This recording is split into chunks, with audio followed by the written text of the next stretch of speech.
இந்த வெற்றி லேண்ட்ஸ்லைடுன்னு கருத்து கணிப்புகள் எக்ஸிட் போலெல்லாம் மிஞ்சி இந்த கிட்டத்தட்ட 200 தொகுதிகளை எட்டுகிறது. இந்த வெற்றி நம்ப தகுந்த வெற்றி தானா? மிக நிச்சயமாக நம்ப தகுந்த வெற்றி தான். எதிர்கட்சிகளுக்கு அதை ஏற்றுக்கொள்வதற்கு மனம் இல்லாமல் பல காரணங்கள், தேர்தல் ஆணையம் இதை பற்றிலாம் சொல்கிறாங்க.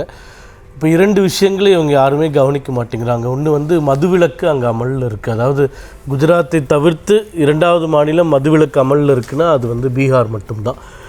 இது வெற்றிகரமாக அமலில் இருக்கா இல்லையான்றது கேள்வியை தாண்டி அங்கேயும் கள்ளச்சாராயம் இருக்கிறது, மதுகள் கைப்பற்றப்படுவது, இது எல்லாமே நடந்துட்டு தான் இருக்குது. இருந்தாலும் அங்கே இருக்கக்கூடிய பெண்கள் இந்த தடவை வாக்கு சதவீதத்தில் 6% பெண்களுடைய அந்த வாக்கு சதவீதம் அதிகரித்திருக்கிறதாக புள்ளி விவரம் தேர்தல் ஆணையம் சொல்லியிருக்கு. அப்போது தேஜஸ்வி யாதவ் மீண்டும் ஆட்சிக்கு வந்துவிட்டால் கள்ளுக்கடைகளை திறப்போம் அப்படின்னு தேர்தல் வாக்குறுதியை கொடுத்திருந்தார்.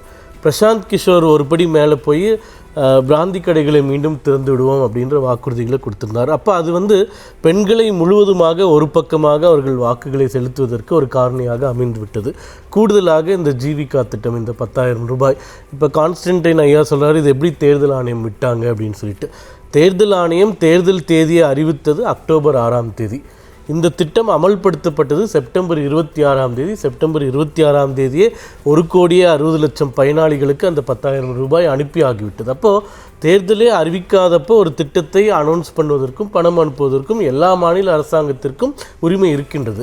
இப்போ இந்த 10,000 ரூபாய் கொடுத்துட்டதுனால இவ்வளோ பெரிய வெற்றியான்னு கேட்டிங்கன்னா நிச்சயமாக கிடையாது. ஏனென்றால் இதற்கு முன்பு நம்மளுக்கு பக்கத்தில் இருக்கக்கூடிய மாநிலம் ஆந்திர பிரதேசத்தில் ஜெகன்மோகன் ரெட்டி இது போன்று எவ்வளோ திட்டங்கள், எவ்வளோ பணம் மக்களுக்கு நேரடியாக கொடுத்தாருன்றதை நம்ம பார்த்தோம். அதே மாதிரி தெலுங்கானாவில் கேசிஆர் அவர்கள் ஆட்சியில் இருக்கும்போதும் இதே போன்று பல திட்டங்கள், ஃபார்மர்ஸ் விவசாயிகளுக்குன்னு இது போன்ற மானியம், அதே போன்று பட்டியலினத்தை சார்ந்தவர்களுக்கு, பெண்களுக்குன்னு கொடுத்துக்கிட்டே இருந்தாங்க. ஆனால் அவர்கள் படுதோல்வியை அடைந்து விட்டார்கள். இப்போது இவ்வளோ பெரிய வெற்றி பெற்றதற்கு இந்த திட்டங்கள் மட்டும் காரணமாக இல்லாமல் எதிர்முகாமில் இருந்த குழப்பங்களும் ஒரு காரணம் நிச்சயமாக. இப்போது தேர்தல் நடக்குது, நாளைக்கு முதல் கட்ட வாக்குப்பதிவு நடத்துதுன்னா முன்னாடி நாள் தான் தேஜஸ்வி யாதவ் முதல்வர் வேட்பாளர்னே இவங்க அறிவிக்கிறாங்க.